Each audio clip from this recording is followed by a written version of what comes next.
Alright guys, so today we got a new InkMaster challenge, and this is coming from Gangity Gang, Gang, and it's the New School Challenge. So the challenge for today is to draw a New School character. Here is the definition of New School up on the screen. So, New School is a tattooing style originating as early as the 1970s and influenced by some features of old school tattooing in the United States. The style is often characterized by the use of heavy outlines, vivid colors, and exaggerated depictions of the subject. So, we today are going to be creating a New School character. And my goal for today is I'm going to be doing a New School octopus. And octopus, octopi, I guess, is a very good subject for drawing because there's a lot going on. They have 8 tentacles, all need to be in proportion, all need to look like the connections to the body of the octopus are plausible and well put together. And there's really a lot of ways to mess it up. So today we're going to be doing a New School octopus. I'm very excited for this. So the tools I'm going to be using today is, again, I have my rotary eraser. I use it every single day now, and it's funny because, like I said in a couple other videos, I thought it was kind of a gimmick, but I wanted to have one. But awesome product. The reason it's awesome is because it doesn't generate like heat and friction like rubbing one of these on the paper does. You can press a lot more lightly with this and just let the motor do the work, and it ends up doing a lot less damage to the paper. Next, we're going to be using the red pencil. It shows up on the paper very light, so it's a really good tool to sort of start laying down lines and then refine them by pressing harder and darkening the line. And then we will use a regular pencil in areas where it's hard to see the definition so we can clear things up. The next thing we're going to be using is a couple of my Kiss Duty liners. This is a Japanese art product, and I absolutely love these liners because they have really, let's see if I can focus, they have really good tips. And they're very unique. I haven't seen tips like this on really any other liners. So if you are interested in these, I carry them on the website in the art supply section of CRZYWRLD.com. They're very inexpensive, they're awesome liners, and if you need some new liners, they're definitely a really good, cost-effective, and quality liner. They have really interesting, cool tips, come to a very fine point, and there's many different, in one pack you get 2, 4, 6, 8. You get 8 liners in a pack, and all of them have different tips and chisel tips and point tips. Super good value. And then finally we have the Zig memory system writer, and these are dual side marker. I really like these because they lay down a really solid black line. They have a good tip on the liner side. Doing this with one hand is hard. And they have a nice wide, bold tip on the other side that comes to a slight point, which really lays down a nice smooth line. Additionally, we're going to be using alcohol-based markers for the color, possibly some Poscas or Craftsmart paint pens, but I'm going to try to keep it to the alcohol-based markers. Maybe we'll use the Posca white for highlights later. References are particularly important when anatomy is key. You know, you can, to a certain extent, you can manipulate the anatomy to be where you need it, but a lot of the times, having good, accurate connections to the body with things like tentacles and limbs, having a good reference is really helpful. Before we get started, guys, I got another thing real quick. We have some new products available on the website. We have the Medusa sticker. It's a die cut sticker, matte finish, weather resistant, super high quality product. We have the Panther head stickers, super high quality, matte print, 3 inches, super good product here. We also have this design coming in stickers. They'll be here most likely tomorrow. Today's Sunday. We also have the New Wave t-shirt and the Angie t-shirt. I really love these designs. I really pushed myself artistically with these, and I really like what I came up with. I hope you guys like it too. So all that's available in the apparel section and the prints, posters, and stickers section of CRZYWRLD.com. Alright, let's get to it. Hey, what's up guys? It's VoiceOver Mike! VoiceOver Mike! So I figured I would kind of just go over what I'm doing here in the beginning stages of this drawing, which is pretty much the same for me in all of my artwork that I do. And what I do, similar to almost all artists who draw, is I'm really laying down at first the very most basic shapes that make up the body of this octopus. And once I have the very basic shapes of the octopus laid out, I then go back and start to refine things. I'm starting to add in a little bit of detail here, just because getting in almost any structure, once you have the details of the face down, you can then build off of that. So those details are kind of your the basic details and the basic anatomy and the structure of the facial features are what you build off of, because the position of those features determine which way the head's looking, and several other different important things that you need to put into your artwork when you're drawing heads at certain angles or the body moving a certain way, because the neck cannot move infinitely opposed to the body. So yeah, with that being said, right here I'm refining to a certain extent the features of the subject's face, so I can then build the tentacles and the other anatomy of this creature off from the facial features, because once you know exactly where the face is going to go, you can much better tell from your reference where the tentacles need to end up. So I'm just going in and kind of bolting up some of these lines that I know are going to stay for good, that I'm happy with. And once I have those lines in nice and bold and clear, I am going to then go and start refining other parts of the body.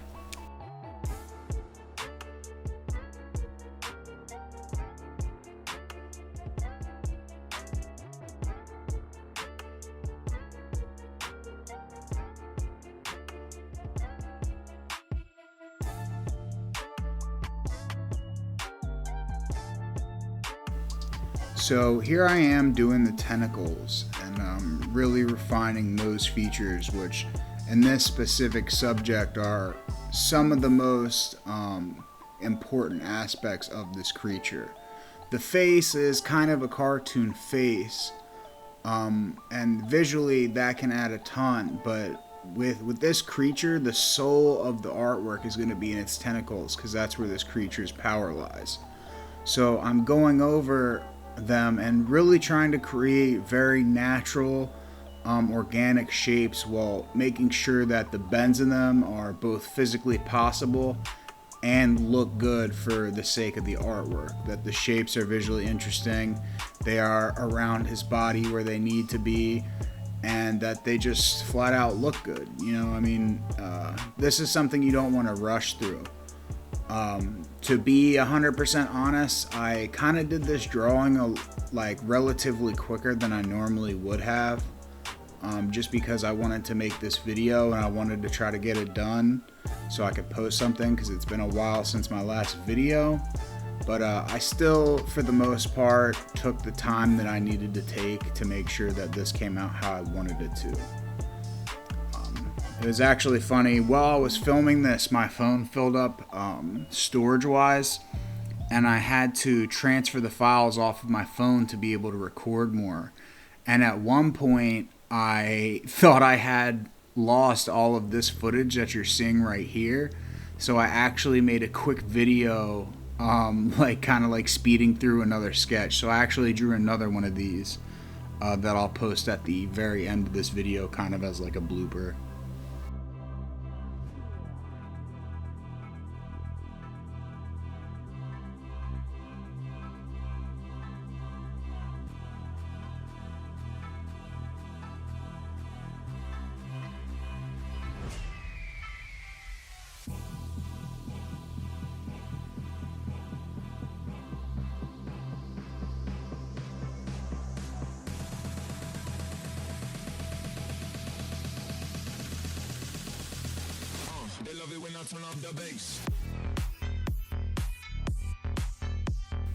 Alright, so now here I am going back over my red pencil sketch with a standard lead mechanical pencil, because the what I usually do is I do a red pencil sketch because it's easy to like make lines and then just draw over them harder when you need to correct mistakes with a red pencil. And it's a lot harder to see the lines you mistaked on, and really easy to see the ones you darken up. So that allows you to like pretty quickly lay down a base shape, base figures, base features, whatever you want to say, without having to, you know, constantly be erasing and doing damage to the paper.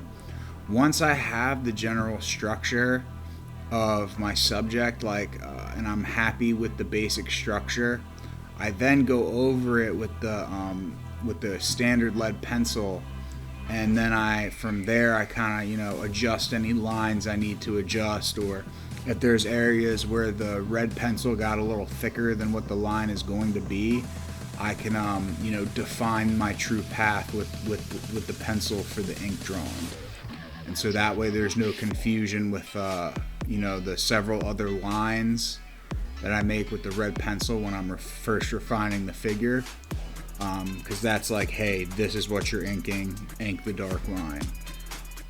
It may seem unnecessary to a lot of people, and I'm sure a lot of people don't do, you know, the pencil drawing twice, but I found it helps me clarify things. And also sometimes when I want to add details, I'll do it with the black pencil. So at first this guy had a beanie, but I do something a little different later, so that'll get erased pretty soon probably.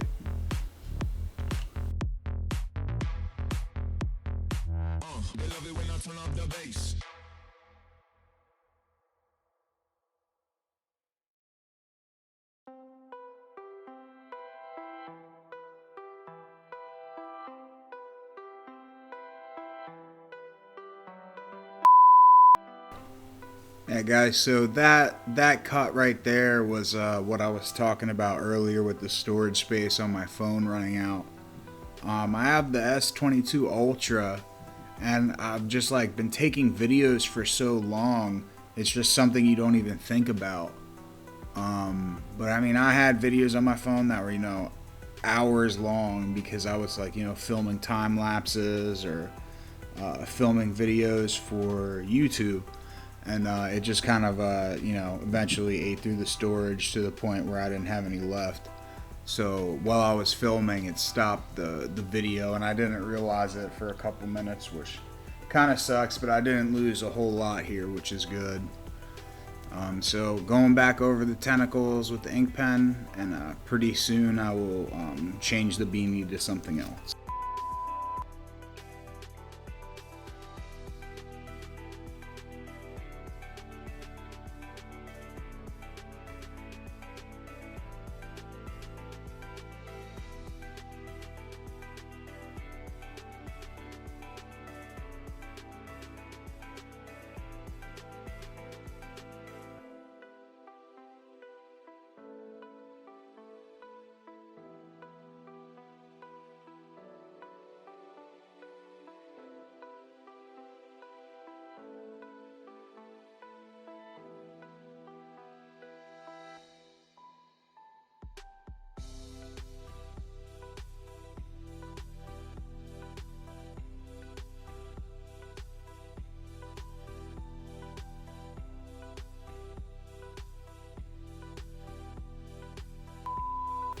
Alright guys, so now it's time for everybody's favorite part. I am now doing the inking of the piece, and this is, you know, when you really start to see the design come together and start really taking shape and being bold. You know, it's one of the most satisfying things for me, and I really get some really great peace out of this process. It's, you know, some of the few times that I really feel at peace with the world, and at peace with myself, and I immensely enjoy this part of the process. And you know, if you have something you do that brings you that type of peace, you know, then you should do it.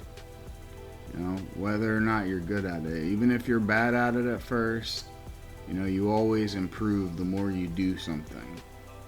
So if it's not going as well as you wanted at first, but you get that feeling of peace, the more you do it, the better you will get, and that in itself will bring you more peace, more satisfaction, and more of a feeling of accomplishment. So if you have something like that, you know, you should do it. On gang, we bustin'. So just to touch a little more on what I just said about the piece is that so I'm a really empathetic person, and we're at a crazy time in our history, collectively, and the mindsets of society and the mindsets of people, and I am an extremely empathetic person to the point where I'm very in tune with my emotions, and I can really kind of feel the emotions of the people around me.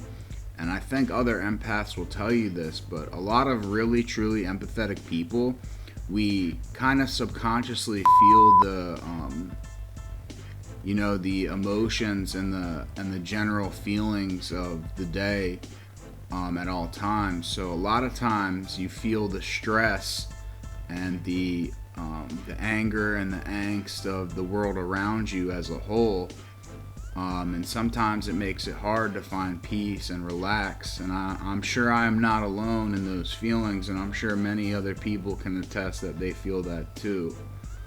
And so doing this is kind of an act of sort of separating myself from those thoughts and feelings and really being focused on being in the moment and creating something. Because I mean, straight up, I mean, I felt it in my soul when Andre 3000 said, if I'm not creating nothing, I don't feel good. Like, I felt that, man. So another thing I guess I should mention is above the top of the octopus's head, that like really thick, poorly shaped black line. So one of the things that I've had to overcome with doing these type of videos is when I draw, I normally get like extremely close to the paper, and like really watch where my lines are going while I create them. Because of where I set up my tripod, I really am sitting a lot farther back from the image and can't get up on it like I normally do when I draw. So that in of itself has caused some challenges, but the reason that line got messed up is because I had a bunch of pencils and pens to the right of my sketchbook, and because I was sitting so far back, I had to put my hand at a different angle than I normally would to get it around the tripod, and as I was doing that line, my wrist rolled on the pencils and I completely jacked the line up.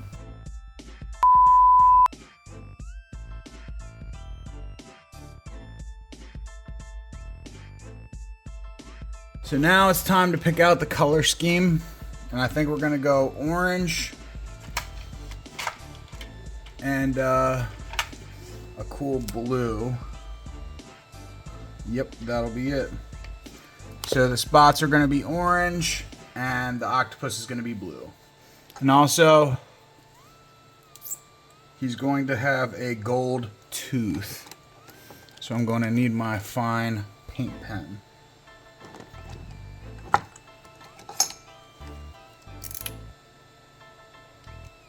Fine tip gold for the gold tooth.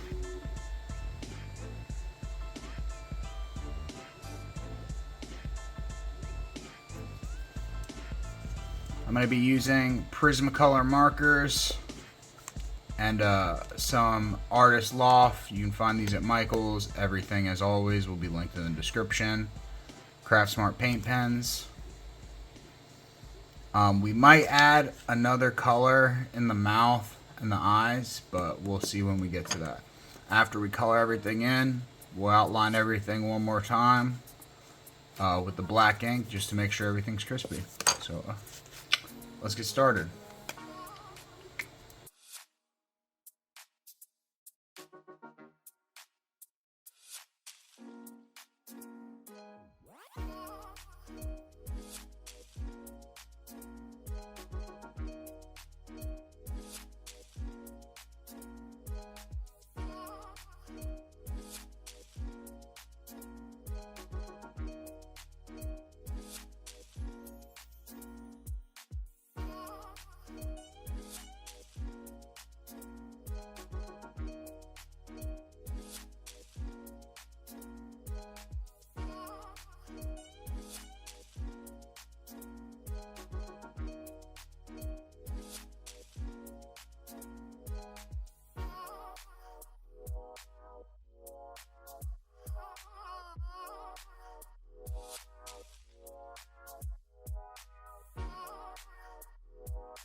I gotta say, man, unlike usual, this color is showing up great on camera.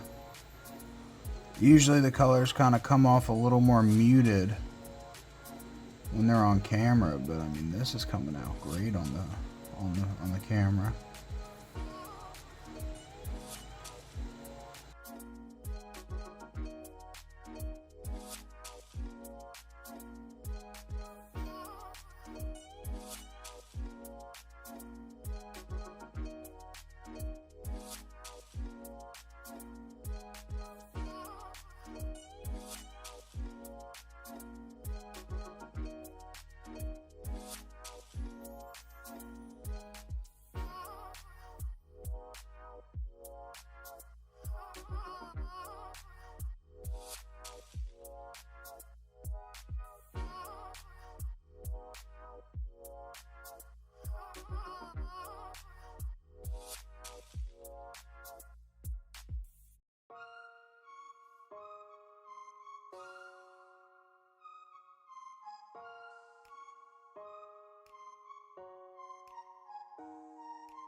So I don't know if you guys have been catching the newest season of InkMaster. The time I'm shooting this, I think it's episode 8.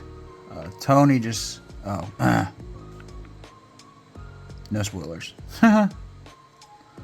But it's kind kind of interesting. It seems like the dynamic of the show has really changed. I'm really missing Chris Nunez and Oliver, man. I really wish they hadn't let go of Oliver and Chris Nunez, especially Oliver, for something that happened so long ago.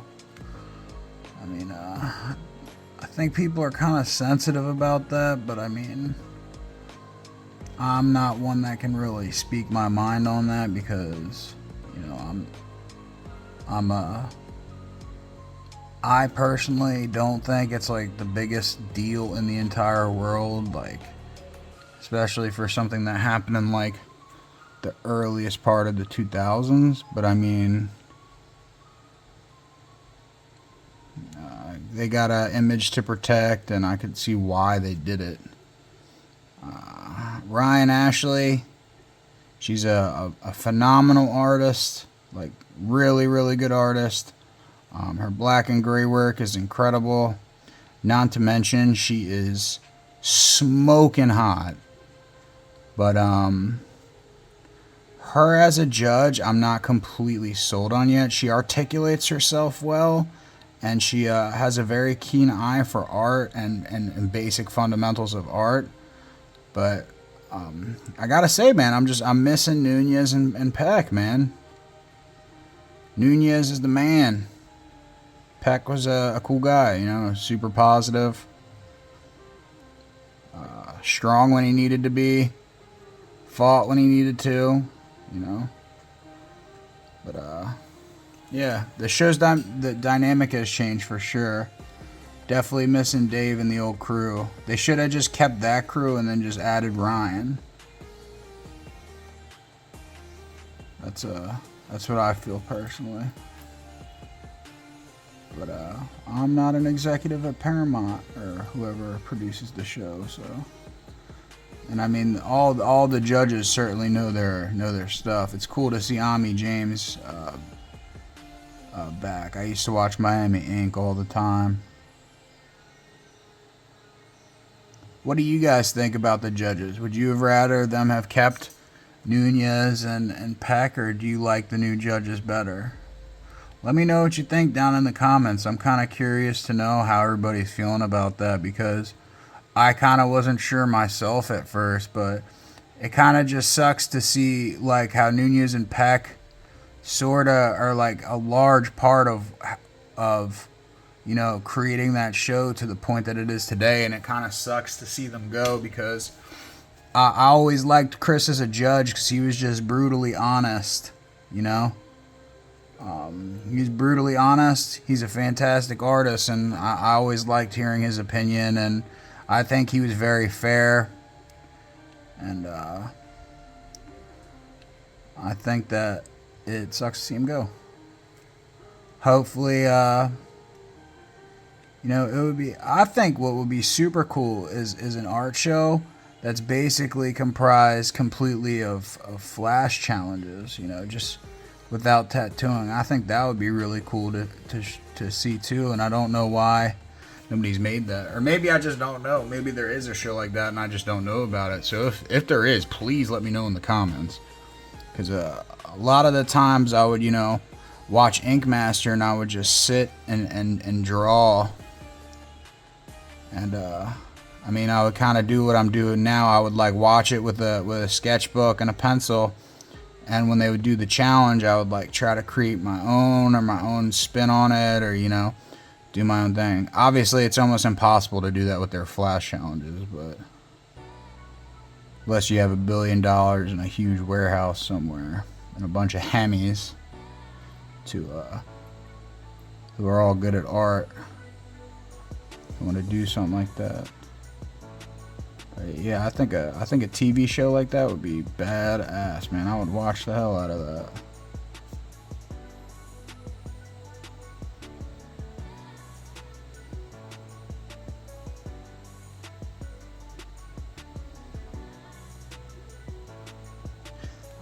I would not have mind seeing Clean Rock 1 as a judge. He's my favorite artist that was ever on that show.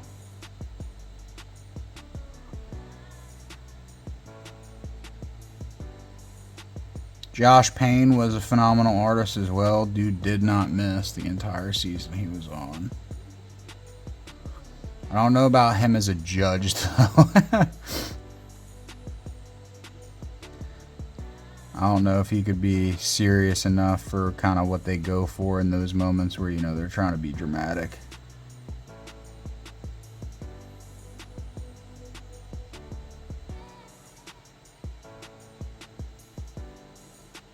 And this just reminded me of the octopus challenge they did. I'm gonna have to do that one too, but with a more illustrative, the new school octopus, because, you know,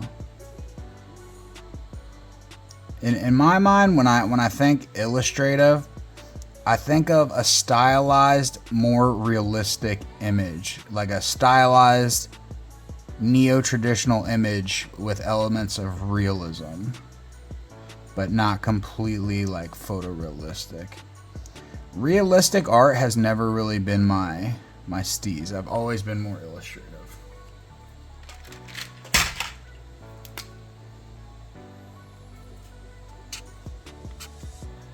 Cool beans.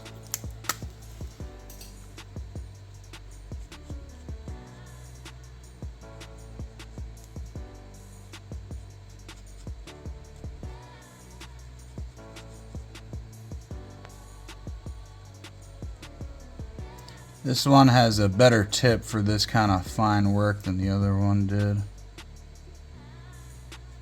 These are Creative Expert. I believe I got these at Ross.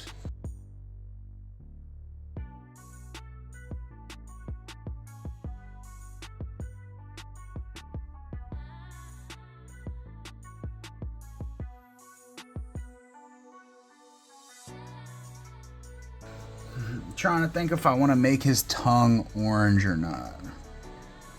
I'm thinking I might, but I'm gonna wait till the end to do that and pick the accent color. Maybe I'll make it green.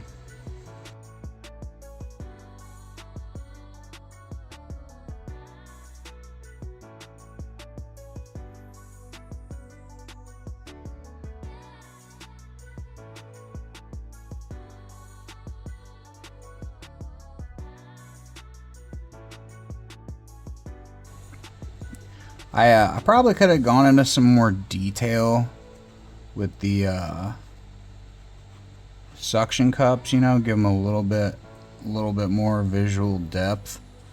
But I think I drew this in like, I don't know, like 10, 15 minutes, something like that. So it was like really late at night and I kind of wanted to go to bed, but I had already started it and I wanted to finish it, so I kind of, you know. That's another tip in of itself. When you're making something, man, take your damn time.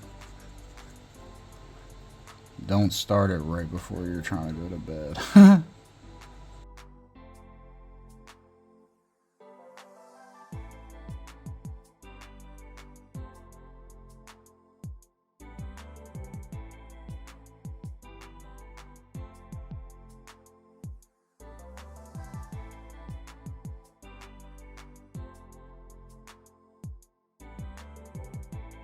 You know, these the colors on this octopus aren't super dissimilar from a blue ring octopus. Like I said, I mean, they're kind of like inverted slightly, but I mean, not super unsimilar.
Bang! There's the orange. Looking cool, man. Looking super cool. All right, so I think I do need to bring an accent color into this. The inside of the mouth's gonna be black. I think I might go with green. Might have to break out the color wheel for this one.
Bang!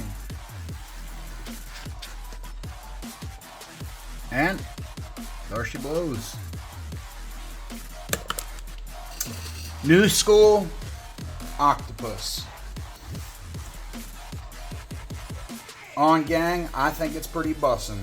I hope you guys do too. Gang, gang, gang, gang, gang, gang, gang.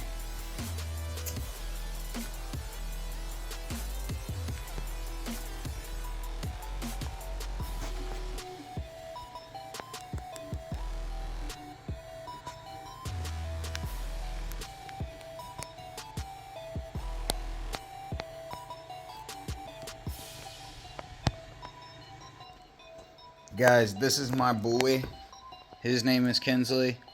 He is the best boy. Who's this good boy? Hey, boop.